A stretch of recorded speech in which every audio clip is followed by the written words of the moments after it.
আপনার সবচেয়ে বড় সমস্যা হয়তোবা টাকা না, ভবিষ্যৎ না, সম্পর্কও না। আপনার সবচেয়ে বড় সমস্যা আপনি বর্তমানে বাঁচতেই জানেন না।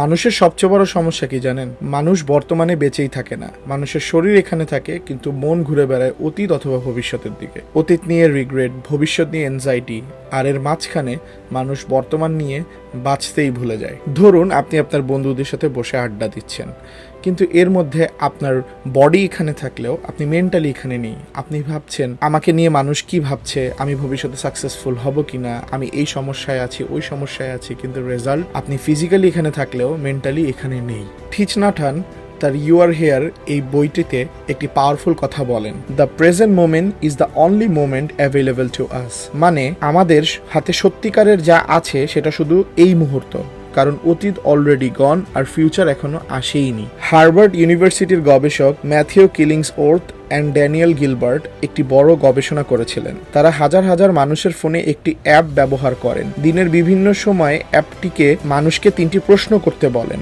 আপনি এখন কি করছেন? আপনি কি এখন যা করছেন সেটার দিকেই মনোযোগ দিচ্ছেন? আপনি এখন কতটা সুখী? গবেষণায় 2,50,000 মানুষের বেশি উত্তর সংগ্রহ করা হয়। ফলাফল ছিল অবাক করার মতো।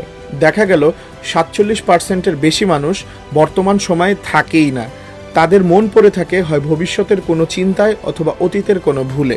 আর এর থেকে ইম্পর্টেন্ট বিষয় হলো, মানুষের মন যখন প্রেজেন্ট থেকে দূরে সরে যায় তখন মানুষের সুখের মাত্রাটাও দিন দিন কমতে থাকে। গবেষকরা একটি শক্তিশালী সিদ্ধান্তে পৌঁছান, একটি ঘুরে বেড়ানো মন সাধারণত একটি অসুখী মন। অর্থাৎ আমরা ভাবি ভবিষ্যৎ নিয়ে চিন্তা করলে আমরা প্রস্তুত হব, কিন্তু বাস্তবে অতিরিক্ত চিন্তা আমাদের বর্তমানের শান্তি কেড়ে নেয়। তাই থিচ নাট হান বলেছিল, বর্তমান মুহূর্তই একমাত্র মুহূর্ত যা সত্যি আমাদের হাতে আছে। কারণ অতীত চলে গেছে আর ভবিষ্যৎ এখনো আসেই নাই। আপনার জীবনে যা ঘটছে এটাই বর্তমান। সো আমাদের সবার বর্তমানেই থাকা উচিত। আপনি খাচ্ছেন কিন্তু ফোন স্ক্রল করছেন। আপনি ফ্যামিলির সাথে আছেন কিন্তু মাথায় অফিসের টেনশন। আপনি হাঁটছেন কিন্তু ফিউচার নিয়ে স্ট্রেস করছেন। এই কারণেই মানুষ সিম্পল মুহূর্তগুলো ফিল করতে পারে না। আজকে একটা কাজ করুন, শুধু 5 মিনিট আপনার প্রেজেন্ট মোমেন্টটাকে অবজার্ভ করুন। খাবারের টেস্ট ফিল করুন, হাঁটার শব্দ শুনুন, শ্বাস নেওয়া নোটিস করুন। কারণ শান্তি ফিউচারে না, শান্তি সবসময় প্রেজেন্ট মোমেন্টেই থাকে। আপনার লাইফের সবচেয়ে ভ্যালুয়েবল মোমেন্ট কোনটা জানেন?